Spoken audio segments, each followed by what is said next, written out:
नमस्कार बच्चों। आज हम क्लास 9th विषय हिंदी व्याकरण का पहला चैप्टर ले रहे हैं जिसका नाम है उपसर्ग। इसी का दूसरा पार्ट हम सुनेंगे क्या, प्रत्यय, और तीसरे फिर पार्ट में सुनेंगे हम समास। तो हम उपसर्ग का अध्ययन करेंगे इस चैप्टर में। तो सबसे पहले तो हम उपसर्ग को समझने के लिए ये बातें जान लें जो हमने यहाँ लिख दिया है। आप लोग ध्यान से सुनिए।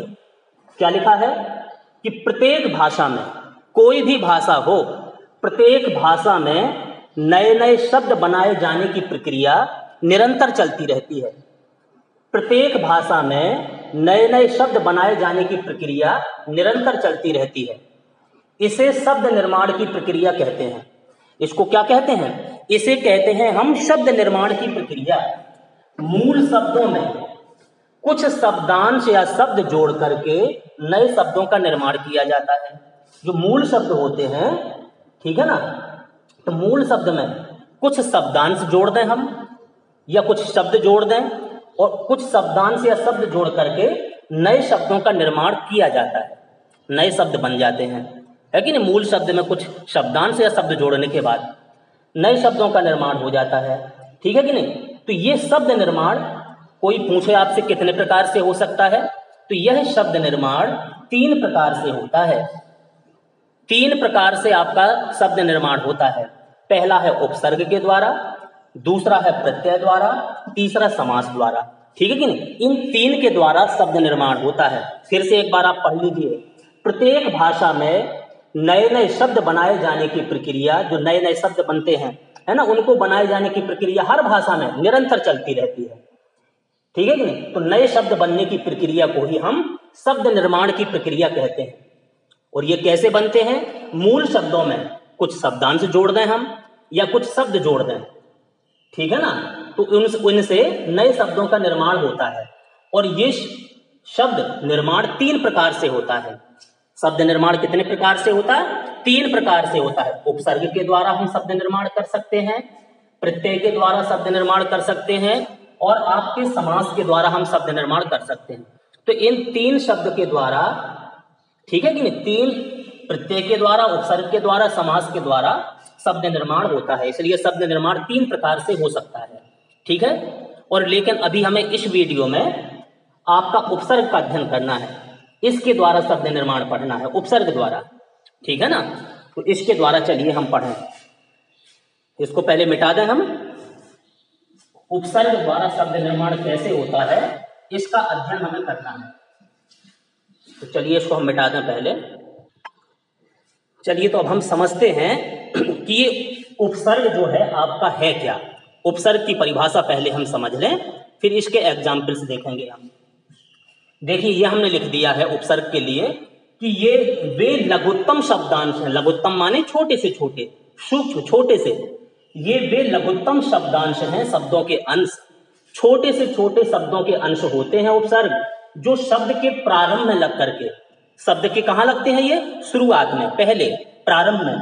तो शब्द के प्रारंभ में लग करके नए शब्दों का निर्माण करते हैं, ठीक है? उनको कहते हैं हम उपसर्ग। उपसर्ग किसको कहेंगे? उपसर्ग वे लघुत्तम शब्दांश हैं जो मूल शब्द के या शब्दों के, ठीक है कि नहीं, ये वे लघुत्तम शब्दांश हैं जो मूल शब्द के आगे लग करके, मूल शब्द के प्रारंभ में लग करके नए शब्दों का निर्माण करते हैं, नए शब्द बना देते हैं। ये किसी मूल शब्द के आगे लग जाते हैं और एक नया शब्द बना देते हैं। तो जो मूल शब्द के आगे लग जाते हैं, ठीक है कि नहीं, और नया शब्द का निर्माण कर देते हैं, उन लघुत्तम शब्दांश को ही हम क्या कहते हैं? उपसर्ग। कोई पूछे उपसर्ग कहाँ लगता है, तो आप लोग बताओगे उपसर्ग मूल शब्द के आगे लगता है। शब्द के कहाँ लगता है? आगे, ठीक है कि नहीं, आगे लगेंगे। और प्रत्यय लगते हैं मूल शब्द के पीछे। तो बस इतना सा अंतर आप समझ लीजिए। बिल्कुल शॉर्ट में हम सामान्य तरीका से बता दे रहे, ठीक है ना, इसका ज्यादा विस्तार नहीं कर रहे। शॉर्ट में आप समझ लीजिए कि ये वे लघुत्तम शब्दांश होते हैं, या ये यानी कि उपसर्ग वे छोटे से छोटे शब्दांश होते हैं जो मूल शब्द के प्रारंभ में लग करके नए शब्दों का निर्माण करते हैं। मूल शब्द के शुरुआत में, प्रारंभ में लग करके नए शब्द का निर्माण करते हैं, उनको क्या कहते हैं हम? उपसर्ग। ठीक है, ये परिभाषा आपने समझ ली। अच्छा, जैसे उदाहरण के लिए आप समझ लीजिए, जैसे ये लिखा है आ, धन धर्म, ये लिख दिया हमने, आ धन धर्म। ठीक है, तो बराबर हो गया अधर्म। ये शब्द बन गया अधर्म। समझ लीजिए इस तरीका से, ये एक शब्द था धर्म, धर्म लिखा हुआ था, धर्म के आगे हमने आ उपसर्ग जोड़ दिया, आ जोड़ दिया, धर्म के आगे हमने आ जोड़ दिया। तो पहले धर्म था, लेकिन आ उपसर्ग जुड़ जाने से ये क्या बन गया? अधर्म। बिल्कुल उसका विपरीत हो गया, धर्म का उल्टा हो गया, अधर्म। ठीक, तो नया शब्द निर्माण कर दिया। इस मूल शब्द के आगे इस उपसर्ग ने, आ उपसर्ग ने लग करके एक नए शब्द का निर्माण कर दिया। तो यही आपको हम बताना चाह रहे थे कि ये वे उपसर्ग, वे शब्दांश हैं लघुत्तम, जो मूल शब्द के आगे लग जाते हैं और नए शब्द का निर्माण कर देते हैं। ठीक है, ये आप समझ गए होंगे। जैसे एक और समझ लीजिए, जैसे ये ईमान है, क्या लिखा? ये ईमान, ईमान लिखा हुआ है। इस ईमान, ये मूल शब्द है आपका, जिसका आपको अर्थ पता है, जिसके बारे में आप जानते हो, वो है आपका मूल शब्द। इस मूल शब्द में हमने बे लगा दिया, बे नाम का उपसर्ग जोड़ दिया इसके पहले, क्योंकि मूल शब्द के आगे लगने हैं, मूल शब्द के आगे लगने हैं ये आपके शब्दांश। ठीक है कि नहीं, उपसर्ग। तो बे लगा दिया हमने, ईमान मूल शब्द में बे उपसर्ग जोड़ दिया, तो ये क्या हो गया? बेईमान। बेईमान एक नया शब्द बन गया, नए शब्द का निर्माण कर दिया, इसको हमने बेईमान कह दिया। क्या बन गया ये? बेईमान। ठीक है, ये बेईमान बन गया। तो इस तरीका से आप लोग लिख सकते हो, इस तरीके से आप लोग ये समझ सकते हैं, लिख सकते हैं। ठीक है ना? देखिए यहां समझ में नहीं आ रहा, फिर से हम लिखते हैं। ये बेईमान हो गया। ठीक है, इसी तरीका से अगर हम पुत्र लिख दें, पुत्र क्या है? ये मूल शब्द है, पुत्र। पुत्र आपका मूल शब्द है। ठीक है, और इस पुत्र मूल शब्द में हमने सु नाम का उपसर्ग जोड़ दिया। इस पुत्र मूल शब्द में हमने सु नाम का उपसर्ग जोड़ दिया। तो ये पुत्र क्या है? आपका मूल शब्द है, जिसका हम अर्थ जानते हैं। ठीक है, मूल शब्द भी आपके अधिकांशतः ऐसे ही होने चाहिए जिनका आपको अर्थ पता है। तो पुत्र, पुत्र में सु जोड़ दिया, तो हो गया ये सुपुत्र, एक नया शब्द बन गया। पुत्र नाम के मूल शब्द में सु नाम के लघुत्तम शब्दांश जुड़ने के बाद आपका सुपुत्र बन गया। तो ये जो लघुत्तम शब्दांश है, ये सब ये आपके क्या हो गए? उपसर्ग। ये मूल शब्द में जुड़ गए और एक नए शब्द का निर्माण कर दिया, जिसका अर्थ भी अलग हो गया, है ना? तो ये होते हैं आपके शब्दांश। तो इनको क्या कहते हैं हम? इन शब्दांश को उपसर्ग। ठीक है, चलिए अब इसका विस्तृत अध्ययन हम लोग करते हैं। ठीक है ना, विस्तृत जानकारी प्राप्त करते हैं। इसको मिटा दें, ये आपको समझ में आ गए होंगे। चलिए इसको मिटाएं अब हम। अब देखिए, आपको अध्ययन करना है उपसर्ग का हिंदी भाषा में। तो याद कर लीजिए, आपकी हिंदी भाषा में 3 प्रकार के उपसर्ग होते हैं। 3 प्रकार के उपसर्ग का हम अध्ययन करेंगे। समझ में आई बात? हिंदी में 3 प्रकार के उपसर्ग होते हैं। 3 प्रकार के उपसर्ग पूछे जा सकते हैं। नंबर पहला है तत्सम उपसर्ग। तत्सम, तत्सम क्या है? संस्कृत के उपसर्ग। संस्कृत के उपसर्ग जो संस्कृत भाषा के शब्दों का प्रयोग करके ठीक है, तो तत्सम उपसर्ग यानी कि संस्कृत भाषा के उपसर्ग, इनका अध्ययन करेंगे हम। दूसरे होते हैं तद्भव उपसर्ग, यानी कि जो हिंदी के उपसर्ग हैं वो तद्भव हो गए। और तीसरे उपसर्ग अध्ययन करेंगे हम आगत उपसर्ग, यानी कि विदेशी उपसर्ग। जो संस्कृत भाषा के उपसर्ग होते हैं उनको तत्सम उपसर्ग कहते हैं। जो हिंदी के उपसर्ग हैं साधारण हिंदी भाषा के, वो तद्भव हैं। और जो विदेशी भाषाओं को, कुछ शब्दों को ले दिया हमने, हिंदी में प्रयोग कर दिया उपसर्ग के माध्यम से, तो जो विदेशी भाषाओं के जो उपसर्ग हैं उनको हम आगत उपसर्ग कहते हैं। इसलिए हिंदी भाषा में हमें कितने प्रकार के उपसर्ग का अध्ययन करना है? 3। तत्सम उपसर्ग, तद्भव उपसर्ग और आगत उपसर्ग। इन 3 उपसर्ग का हम अध्ययन करेंगे। तत्सम में संस्कृत भाषा के उपसर्ग पढ़ेंगे, तद्भव में हिंदी भाषा के उपसर्ग पढ़ेंगे, आगत में विदेशी भाषाओं के शब्दों के शब्दांश पढ़ेंगे हम। ठीक है ना, विदेशी भाषाओं के जो शब्द हैं उनके लघुत्तम शब्दांश का प्रयोग करके नए शब्द बनाएंगे, वो आपके आगत हो जाएंगे। तो 3 प्रकार के आपके कोर्स में उपसर्ग हैं। ठीक है, तो चलिए पहला हम लेते हैं तत्सम यानी संस्कृत के उपसर्ग। ठीक है, बिल्कुल साधारण सी चीज है, कोई विशेष कठिनाई वाली बात नहीं है, सिर्फ आप सुनते जाइए, समझते जाइए। संस्कृत के उपसर्ग, चलिए अब संस्कृत के उपसर्ग का हम अध्ययन करें। देखिए संस्कृत भाषा के यानी कि तत्सम उपसर्ग का हम अध्ययन करते हैं। अब तत्सम उपसर्ग क्या है, कैसे शब्द इसमें आते हैं। ठीक है कि नहीं, अगर पेपर में आपसे आ जाए कि अति, ये अति शब्द आपका संस्कृत का है। अति का मतलब होता है अधिक। इस अति उपसर्ग से नए शब्द का निर्माण लगाओ। कोई ऐसा मूल शब्द आप ढूंढिए जिसमें आप अति लगा दें, वो नया शब्द बन जाए। ठीक है, अति आपका उपसर्ग है, तो अति उपसर्ग किसी मूल शब्द में आपको आगे लगाना है और नए शब्द का निर्माण करना है। तो बताइए, अब आपने समझ लिया ही है, कोई नया शब्द बनाइए अति से। जैसे कि आप नया शब्द बना सकते हैं अतिक्रमण, ये, और बताइए अत्यंत, अत्यंत, ऐसे, क्योंकि इसमें अति, अंत, अंत में अति जुड़ गया। अंत मूल शब्द में अति नाम का उपसर्ग जुड़ गया तो आपका शब्द बन गया अत्यंत। क्रमण, ये आपका मूल शब्द हो गया, इसमें अति जुड़ गया, इस मूल शब्द में अति उपसर्ग अतिक्रमण हो गया, है ना। तो ऐसे अतिरिक्त, ऐसे आप शब्द बना सकते हैं। अतिरिक्त हो गया, है ना, अतिरंजन हो गया। तो ऐसे बहुत सारे शब्द बन सकते हैं अति उपसर्ग से। और पेपर में आपसे पूछ दिया जाए, जैसे ये शब्द दे दिया, इसमें आप उपसर्ग को अलग कीजिए और मूल शब्द को अलग कीजिए। तो कैसे करोगे, मूल शब्द आपका ये पीछे है कि नहीं, उपसर्ग आगे लगना है तो अति। मूल शब्द को भी ऐसे अलग कीजिए जिसका आपको अर्थ पता हो। तो इसका मूल शब्द हो गया क्रमण, और अति, अति नाम का उपसर्ग हो गया, ये उपसर्ग हो गया। इसमें मूल शब्द क्या है, अंत। अत्यंत में मूल शब्द क्या है, अंत। अंत में अति जोड़ दिया, अति उपसर्ग, सो अत्यंत हो गया। अतिरिक्त, रिक्त, ये रिक्त शब्द है आपका, रिक्त माने खाली, इसका मतलब हम जानते हैं। रिक्त नाम के मूल शब्द में हमने अति नाम का उपसर्ग जोड़ दिया, तो ये नया शब्द बन गया अतिरिक्त, एक्स्ट्रा। तो रिक्त ये मूल शब्द है और अति आपका क्या है, उपसर्ग।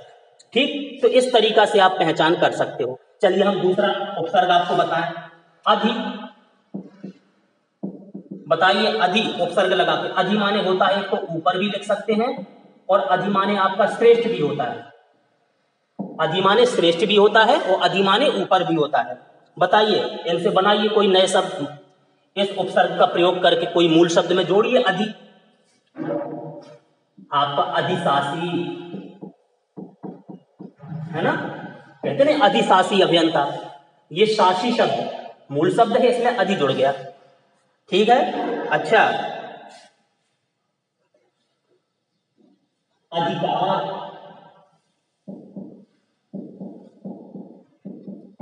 ऐसे शब्द आप लिख सकते हो, और भी लिख सकते हैं। ठीक है, क्या लिख सकते हैं, अध्यादेश, ये शब्द अध्यादेश हो गया। और भी लिख सकते हैं अधिभार, अधिग्रहण, अधिभार, है ना, अधिग्रहण, बहुत सारे शब्द हो सकते हैं, कई शब्द आप लोग लिख सकते हैं। ठीक है, तो पूछ लिया जाए आपसे मूल शब्द और उपसर्ग कौन कौन है, हमने अधि लगा के ये मूल शब्द में जोड़ दिया। भार, ये भार आपका मूल शब्द है, इसमें अधि जुड़ गया, ये उपसर्ग। ग्रहण आपका मूल शब्द है और ग्रहण में आपका अधि नाम का उपसर्ग जुड़ गया। ठीक है कि नहीं। आदेश, आदेश आपका मूल शब्द है, तो यहां अधि नाम का उपसर्ग जुड़ गया, अध्यादेश हो गया, अधिधन आदेश, आदेश में अधि नाम का उपसर्ग जोड़ दिया। ठीक है, तो इस तरीका से आप कर सकते हैं। चलिए और देखें हम, जैसे अनु, अनु माने क्या होता है? पीछे, अनु माने पीछे, और अनु माने समान भी हो सकता है, दो अर्थ निकल सकते हैं अनु के। अनु माने पीछे, पीछे रहने वाला, और अनु माने समान, कहते हैं अनुरूप, उसके अनुरूप है वो। तो बताइए, अनु लगा करके कोई शब्द बनाइए आप। अनु उपसर्ग है, इस उपसर्ग को किसी मूल शब्द में जोड़िए और नया शब्द बनाइए। बताइए मूल शब्द में, जैसे अनुशासन है ना, ये अनुशासन। बताइए इसमें मूल शब्द क्या है, उपसर्ग क्या है? हमने अनु को लगा दिया आपका उपसर्ग इस मूल शब्द में। शासन का मतलब आप जानते हैं, शासन में उपसर्ग हमने जोड़ दिया, अनुशासन हो गया। ठीक है, अनुवाद, बहुत सारे शब्द हो सकते हैं, आप लोग बनाइए। ये जो हम प्रयोग कर रहे हैं ये संस्कृत के उपसर्ग हैं। अभी ये संस्कृत यानी तत्सम शब्द, शुद्ध शब्द है ये। तत्सम किसे कहते हैं? जो संस्कृत भाषा से ज्यों के त्यों सीधे हिंदी में शब्द आ गए, ठीक है, वो तत्सम शब्द है। तो अनुशासन, अनुवाद, अनुकूल, ठीक है ना, इस तरीका के शब्द हो सकते हैं। अनुचर, और लिख सकते हैं आप अनुत्तीर्ण, हो सकते हैं बहुत सारे शब्द लिख सकते हैं आप। अनु उपसर्ग, सब में अनु जुड़ा है। उत्तीर्ण, उत्तीर्ण मूल शब्द, अनु आपका उपसर्ग हो गया। चर आपका क्या है? मूल शब्द, चर में अनु उपसर्ग। शासन मूल शब्द, ये वाद में अनु जुड़ गया। कूल, कूल आपका मूल शब्द और अनु आपका उपसर्ग जुड़ गया। इस प्रकार से अगर ऐसे शब्द भी आपके पेपर में पूछते हैं कि अनुकूल का या अनुत्तीर्ण का, अनुत्तीर्ण शब्द में मूल शब्द और उपसर्ग को अलग अलग कीजिए, तो उत्तीर्ण में हमने अनु जोड़ा तो अनुत्तीर्ण हो गया। उत्तीर्ण, उत्तीर्ण माने पास, अनु जोड़ गया तो बिल्कुल देखो उसका अर्थ बदल दिया, नया शब्द बन गया अनुत्तीर्ण यानी फेल। तो नए शब्द का निर्माण कर रहे हैं। जो उपसर्ग, ठीक है कि नहीं, जो शब्दांश, लघुत्तम शब्दांश मूल शब्द के आगे जुड़ करके एक नया अर्थ प्रकट करने वाले नए शब्द का निर्माण करते हैं, वही तो आपके उपसर्ग हैं। तो यही सब क्रियाकलाप कर रहे हैं ये उपसर्ग जुड़ करके, ठीक है कि नहीं। तो इस तरीके से बहुत सारे शब्द हो सकते हैं। हमने कर दिया अनुत्तीर्ण, अनुग्रह, अनुभूति, अनुताप, ठीक है कि नहीं, बहुत सारे शब्द आप लिख सकते हैं। ठीक है, इस तरीके इत्यादि बहुत सारे शब्द आप ढूंढ सकते हो, लिख सकते हैं। चलिए और देख रहे हैं। अनु के बाद आता है आपका एक शब्द है अप। अप माने होता है बुरा, और कभी कभी अप का प्रयोग हीन, हीन भावना के लिए, नीचा दिखाने के लिए करते हैं। देखना अप, अप का मतलब बताइए, कोई मूल शब्द में जोड़िए अप, अप शब्द जोड़िए, अप लघुत्तम, तो अपहरण। आपको ऐसे शब्द ढूंढना है जिनके आपको अर्थ पता हो। तो देखो अपहरण, हरण साधारण चुरा ले, अपहरण चोरी कर लेना, ठीक है कि नहीं। तो हरण मूल शब्द, ये अप आपका उपसर्ग। ठीक, और बताइए अपकार, एक होता है उपकार, एक होता है अपकार। उपकार माने भलाई, अपकार माने जो भले कार्य ना करे, बुराई करे। कार शब्द में अप नाम का उपसर्ग जोड़ दिया, ठीक है। अपमान, अपयश इत्यादि बहुत सारे शब्द हो सकते हैं, आप लिख सकते हो, ठीक है ना।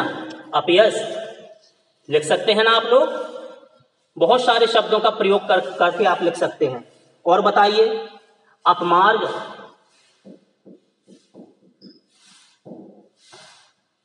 और सोचिए अप लगा करके कोई नए शब्द।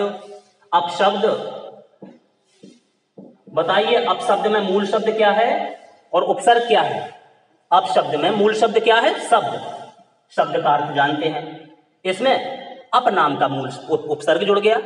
मार्ग मूल शब्द, मार्ग में अप नाम का उपसर्ग जोड़ दिया। ऐसे आप लोग मूल शब्द को और उपसर्ग को अलग करके भी लिख सकते हो। अगर पेपर में पूछ दिया जाए, कोई नया शब्द दे दिया और कह दिया कि इसको, इसका मूल शब्द अलग कीजिए, उपसर्ग अलग कीजिए, है ना, तो उपसर्ग पता है आपको कहां लगना है, आगे। तो इस तरीका से हम लिख सकते हैं। ठीक, अच्छा चलिए और कुछ देख ले हम, थोड़े से मिटा देंगे और देखें थोड़ा।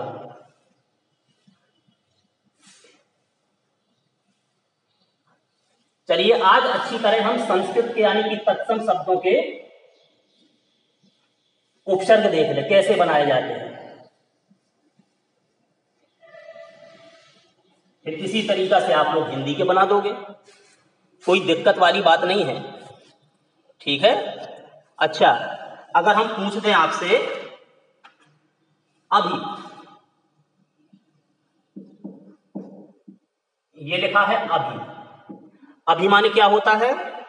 और या निकटता। अभी माने निकट भी होता है और भी होता है। ठीक, अभी माने और बताइए अब, अभी माने और होता है, निकटता होता है। बताइए नए सब। अभिनंदन, सही है ना? इस तरीका से आप अलग कर सकते हैं। मूल शब्द हो गया, अभी आपका हो गया उपसर्ग। ठीक है, अभिभावक, अभिभावक। ठीक है, और सोचिए दिमाग से। अभिसिंचित,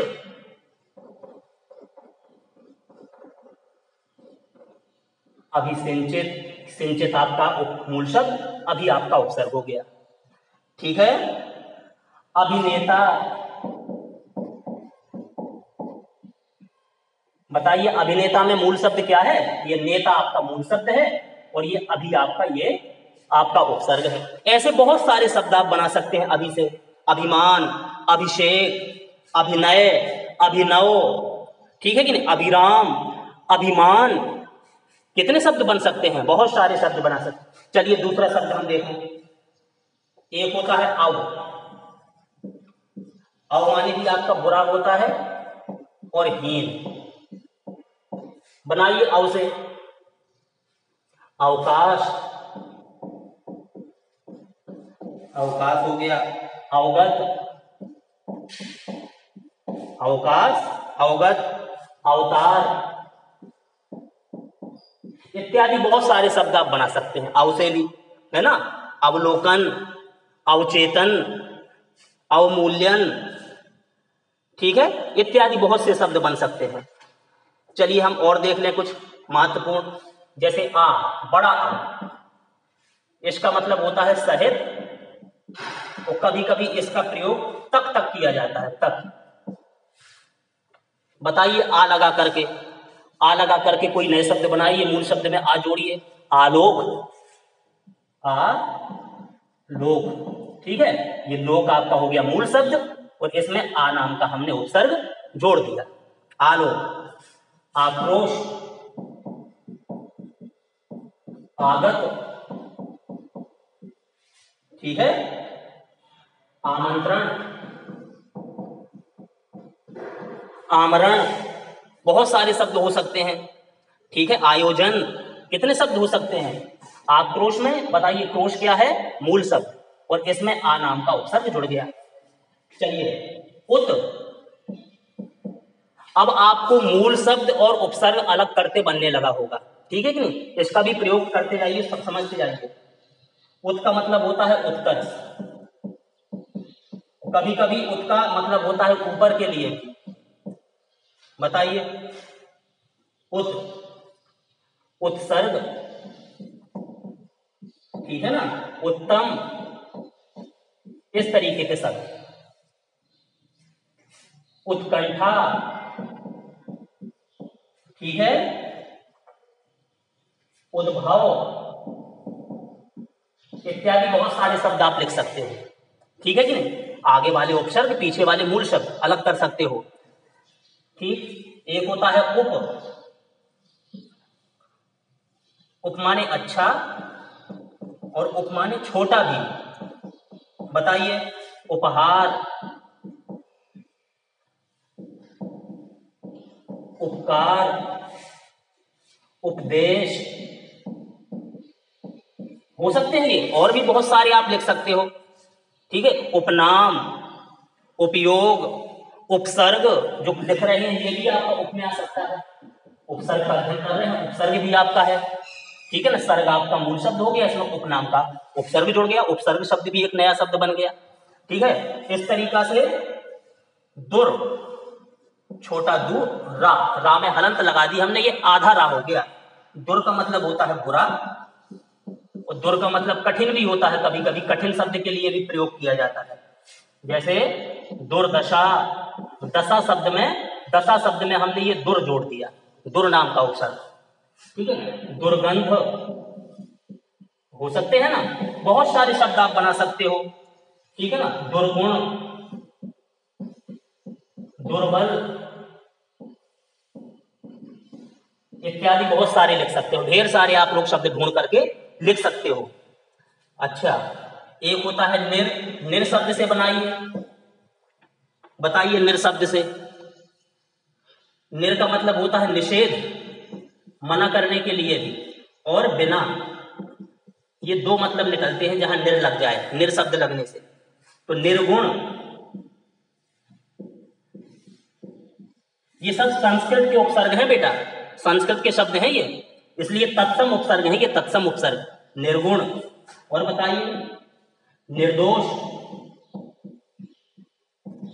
दोष नाम के मूल शब्द में निर नाम का उपसर्ग लग गया, दोष मूल शब्द है, निर आपका उपसर्ग है। और बताइए निर्देश, ठीक, निर्मूल इत्यादि बहुत सारे हो सकते हैं। निस, निस का मतलब भी यही होता है निषेध और रहित, ठीक है ना। जैसे निस्सहाय,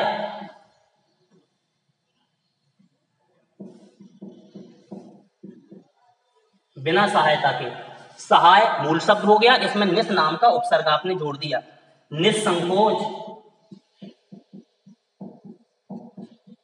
निस उपसर्ग हो गया, संकोच आपका मूल शब्द हो गया, ठीक है। निस्संतान, बिना संतान के, निस्संतान, ठीक है ना, बिना संतान के, संतान मूल शब्द हो गया, निस नाम का उपसर्ग हो गया, ठीक। चलिए दो चार और देख लें, फिर ये संस्कृत वाले हम समाप्त करें।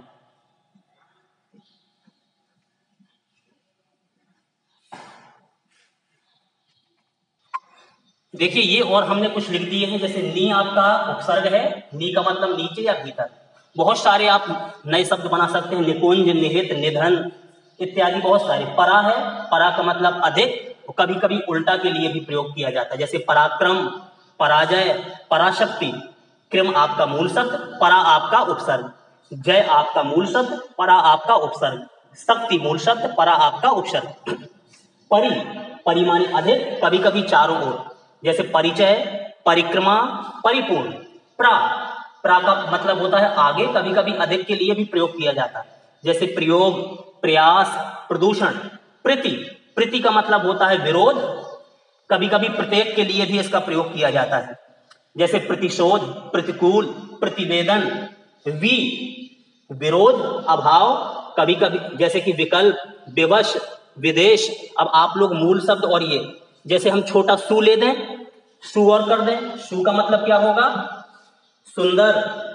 सु काहे के लिए प्रयोग किया जाता, सुंदर के लिए, शुभ शब्द के लिए, शुभ के लिए और अच्छा के लिए, ठीक है कि नहीं। तो सु का प्रयोग की कर सकते हैं हम, जैसे सुगंध आपका है, सुगंध, सुपथ, सुगम, सुपात्र, बहुत सारे सु शब्द से बन सकते हैं।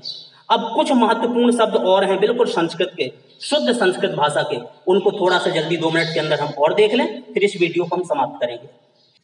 देखिए ये हमने कुछ महत्वपूर्ण आपके संस्कृत के उपसर्ग और लिख दिए हैं, जैसे अंतर, अंतः, इसका मतलब होता है भीतर, इसको आप बना सकते हैं अंतरिक्ष, अंतर से ही बना है अंतः, अंतरिक्ष।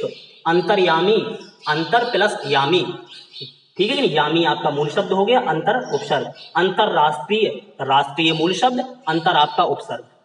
अधः, अधः माने होता है नीचे, अधोगति, गति में अध जुड़ गया, ठीक है कि नहीं, अधः जुड़ गया।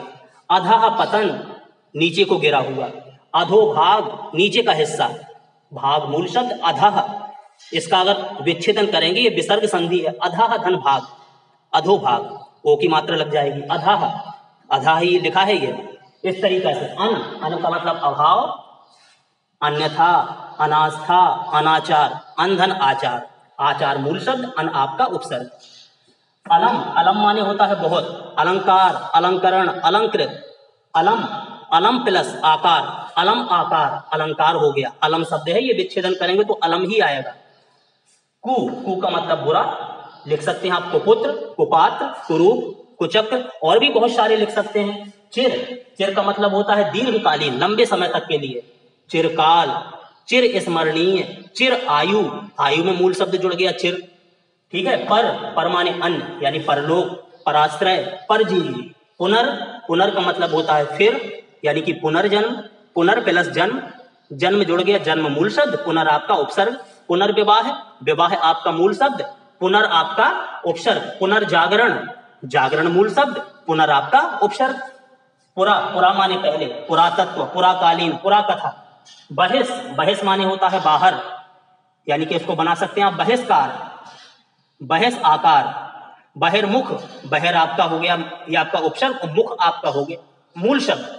बहिर्जगत, जगत का मतलब समझते हैं संसार, जगत आपका मूल शब्द और बहिर आपका उपसर्ग। सत, सत माने सच्चा, सज्जन, सत्कर्म, सत्पुरुष, लेकिन सज्जन जो लिखा है इसका भी अगर विच्छेदन करेंगे सत प्लस जन, सत जन है कि नहीं, सत और जन से सज्जन जा आ जाता है यहां पर, तो यहां भी सत छिपा हुआ है। स्व, स्व माने अपना, लिख सकते हैं आप स्वराज, स्वतंत्र, है ना, स्वदेश, बहुत सारी चीजें लिख सकते हैं। एक हो सकता है आपका सह, अगर पूछ दिया जाए सह के साथ लिखिए, सह माने साथ होता है, सह शिक्षा, सहयोग, बहुत सारे शब्द लिख सकते हैं, सहकार, सहपाठी, ये शब्द लिख सकते हैं आप। सम, समकोण, ठीक है, समवयस्क, समकालीन, समतल इत्यादि बहुत सारे शब्द। तो आज हमने इस वीडियो में आपको ये संस्कृत यानी कि तत्सम शब्द के उपसर्ग बताए, तो संभवतः ये आपको समझ में आ गए होंगे कि उपसर्ग आपके मूल शब्द के आगे लगने हैं और नए शब्द का निर्माण करना है, ठीक है।